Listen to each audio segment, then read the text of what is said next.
और फिजिक्स में आज हमको एक और इम्पोर्टेंट डेरिवेशन पढ़ना है, जो है कोणीय संवेग।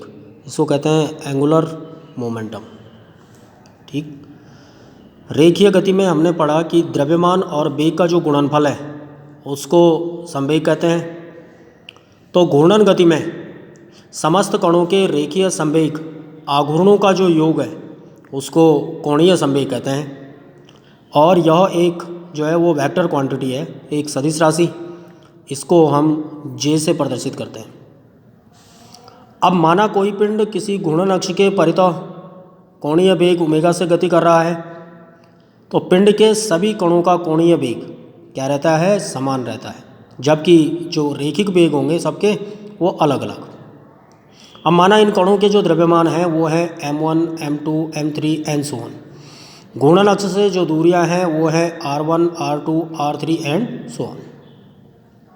तो किसी एक कण का रैखिक वेग, और हम संबंध जानते हैं कोणीय वेग रैखिक वेग में v बराबर r ओमेगा होता है, तो किसी एक कण के लिए v1 बराबर r1 ओमेगा, तो इस कण का जो मोमेंटम हो जाएगा वो m1 v1 this equal to m1 into r1 omega. इसलिए कण का घूर्णन अक्ष के परितः रेखीय संवेग आघूर्ण, तो संवेग गुणा गए दूरी, इसलिए m1 r1 omega into r1, तो हो जाएगा m1 r1 स्क्वायर ओमेगा। इसी प्रकार यदि कणों के द्रव्यमान m2, m3 and so on है, घूर्णन अक्ष से दूरियां r2, r3 and so on, तो रेखीय संवेग आघूर्ण क्या हो जाएंगे? दूसरे कण के लिए हो जाएगा m2 r2 स्क्वायर ओमेगा, तीसरे कण के लिए m3 r3 square omega and so on.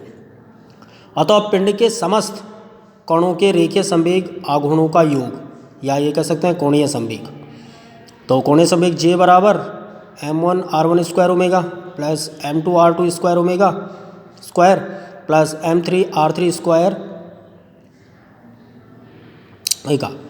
तो J और ओमेगा इनमें क्या आ जाएगा? कॉमन आ जाएगा।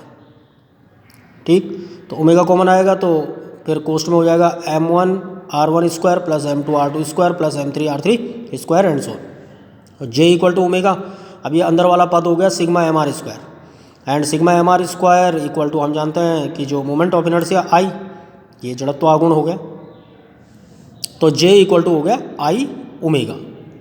ठीक है, तो if omega equal to 1 radian per second then J equal to I। तो J इक्वल टू I का मतलब क्या हो गया कि किसी पिंड का कोणीय संवेग उस जड़त्व आघूर्ण के बराबर होता है यदि पिंड में 1 रेडियन पर सेकंड का कोणीय वेग उत्पन्न करे। मात्रक है उसका न्यूटन सेकंड। ठीक है, तो इस प्रकार से जो है